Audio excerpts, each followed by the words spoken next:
¿Qué tal? ¿Cómo están ustedes? Sean muy bienvenidos a el último capítulo de nuestro segundo ciclo de la región al mundo, el espacio de análisis internacional del canal TVU y el programa de estudios europeos de la Universidad de Concepción.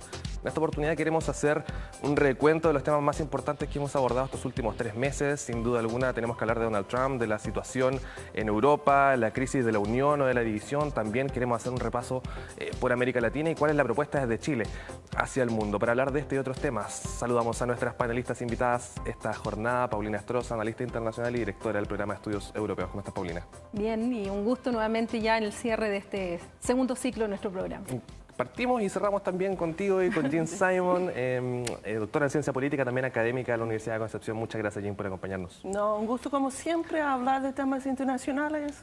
Aunque, como hemos conversado varias veces, de hablar de Trump todavía me deprime un poquito, pero bueno. Sí, bueno, ya estamos un poco acostumbrados, la verdad, y tenemos que partir hablando justamente de la conmemoración, un año desde la elección de Donald Trump, no precisamente de gestión como tal, justo que lo encontramos en gira por Asia.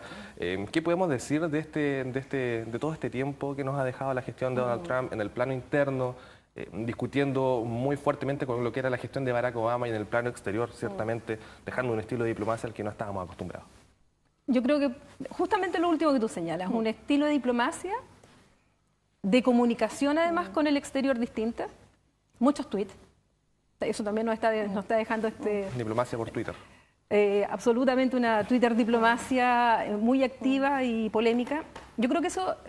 como un balance general, está dejando sobre todo eso, una nueva forma en que nosotros estamos observando cómo el presidente de los Estados Unidos, mal que mal es el presidente de la superpotencia, se conecta tanto con sus propios ciudadanos y electores, con su propio Estado, con los propios poderes dentro del Estado y además su conexión con el mundo.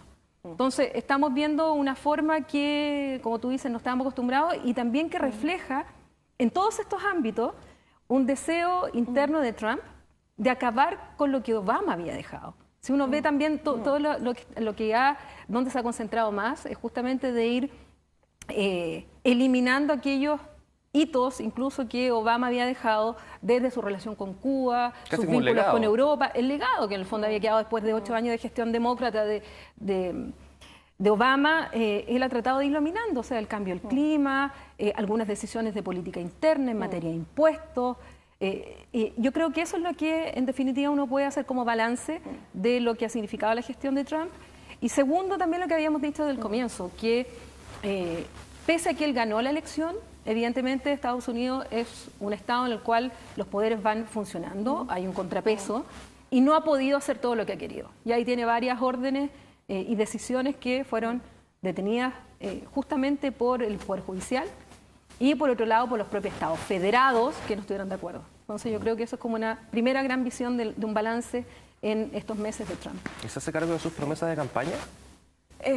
Cierta promesa, especialmente en el tema de inmigración, yo diría ha sido como uno de los puntos más importantes. Pero si uno mira a China, justamente, no sé en qué día está, pero informaron, me parece, ayer en la tarde, hoy día en la mañana, el discurso que hizo Trump, ¿cierto?, en China, y comparaban en los medios de Estados Unidos el discurso que daba como en campaña, atacando, ¿cierto?, que era como casi la violación, ¿cierto?, de Estados Unidos, la manera de hacer comercio China, ¿cierto?, el déficit de comercio entre Estados Unidos y China. Y después ahora está en China y está hablando muy bien, que entendía que en verdad China no tenía la culpa, que al final cada estado busca su interés para su gente, etc. Y es un discurso muy diferente. Como eso yo diría en relación a China, ha cambiado mucho, como eso no cumpliendo esa promesa, pero sí en relación al tema de migración ha sido, yo diría, uno de los puntos más importantes. Y constante, además. Constante, que me parece no lo ha que soltado, sí. ese mensaje o la promesa que se mantiene.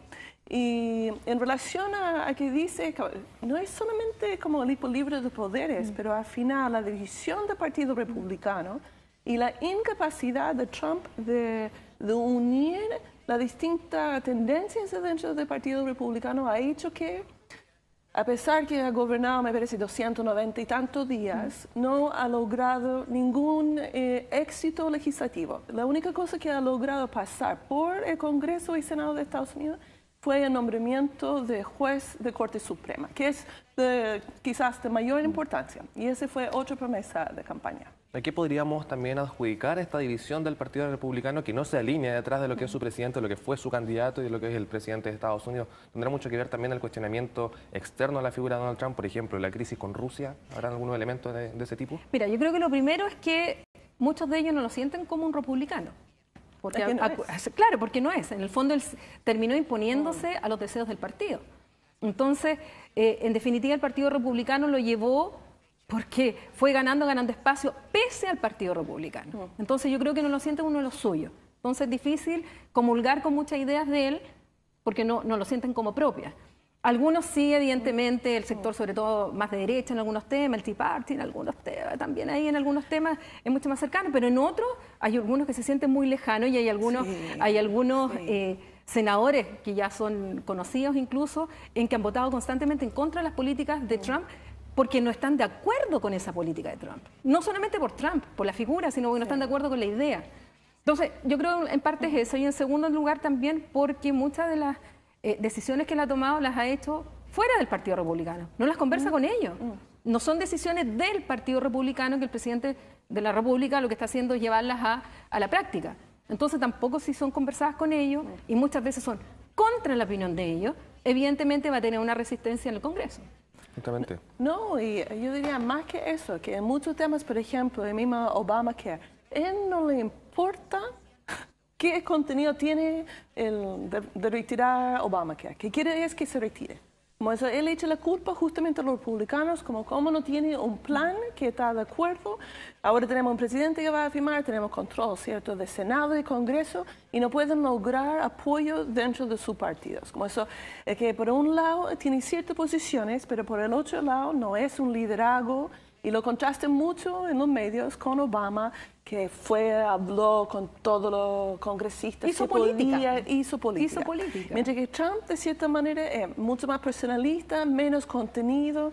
Por lo mismo, no puede debatir como si no está ni de Tea Party, ni de como los más conservadores, que son como menos liberales, de cierta forma. Entonces, él queda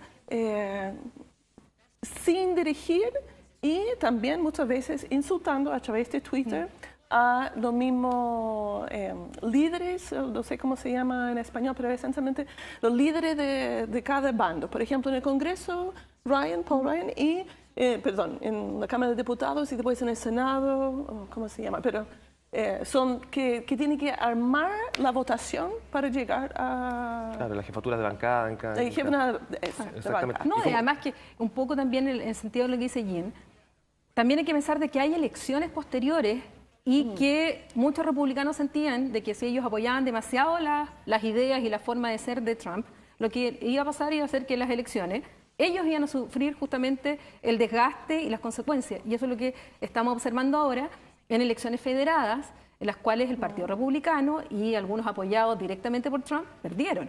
Y perdieron, digamos, de manera bastante holgada.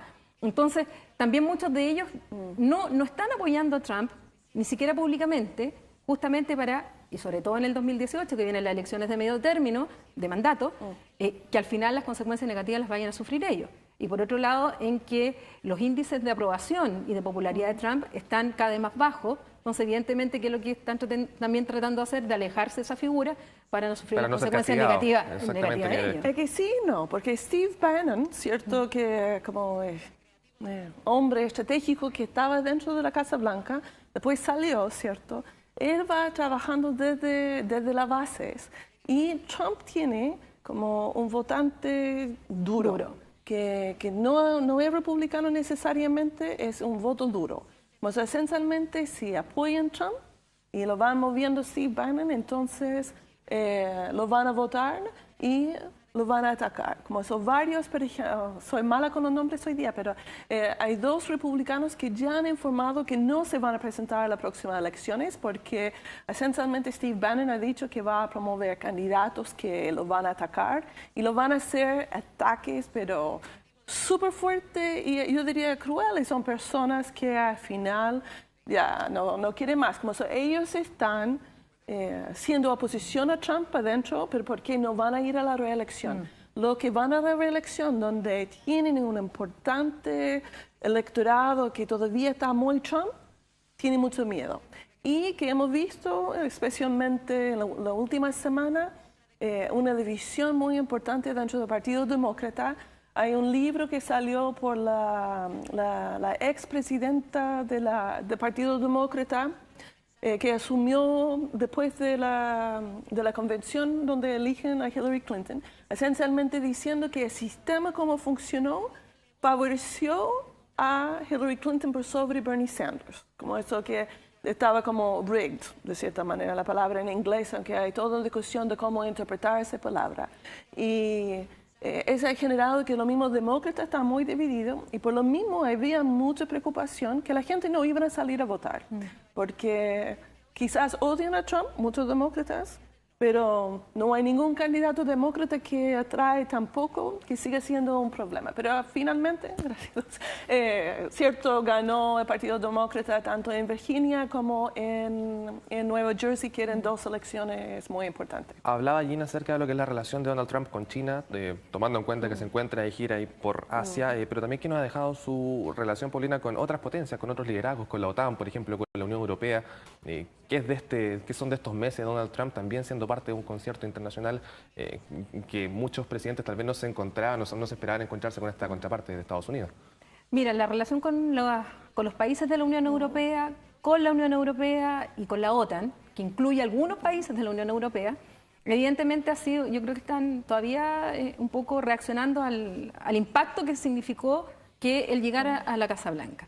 Venían de una relación con Obama, que algunos medios incluso llamaban que era el presidente más europeo que ha tenido Estados Unidos, llegando a ir a Londres a llamar a que los ciudadanos británicos votaran contra el Brexit, y fue a Londres a pedírselo a Obama, e incluso se despidió y en su última gira exterior fue justamente a despedirse de Angela Merkel. O sea, había un mensaje. Sin embargo, las relaciones también con Obama fueron algunos temas complicados, por ejemplo el tema del espionaje, y también tuvo sus problemas ahí con Europa e incluso con Angela Merkel. No, por lo tanto, no creamos que siempre fueron absolutamente estrechas las vinculaciones, pero evidentemente era un mejor escenario. Y en general la relación entre la Unión Europea o Europa y Estados Unidos, digamos que es de amor y odio. Hay distintos, según los temas y según los periodos. Pero claramente el periodo actual es complicado y así incluso Angela Merkel lo dijo. O sea que ya una líder como ella, que usualmente es bastante cauta, modera el lenguaje, haya dicho que era el momento en que Europa ahora buscara su forma de avanzar en la integración en materia de seguridad y defensa común, porque ya no se puede confiar en el aliado que tenían de siempre, Estados Unidos. Evidentemente eso no es una señal en que las confianzas están rotas y que no hay confianza total en lo que va a hacer Trump. Y justamente porque falta esa política, falta esa negociación política a nivel de jefe de Estado. Porque sí dicen ellos que hay a niveles medios en el ámbito de la diplomacia y se llevan relativamente bien, pero en otros ámbitos no. Y el hecho del anuncio de la salida del Acuerdo del Clima, muy fuertemente impulsado por Europa este acuerdo, evidentemente es otro punto en el cual hay una diferencia enorme.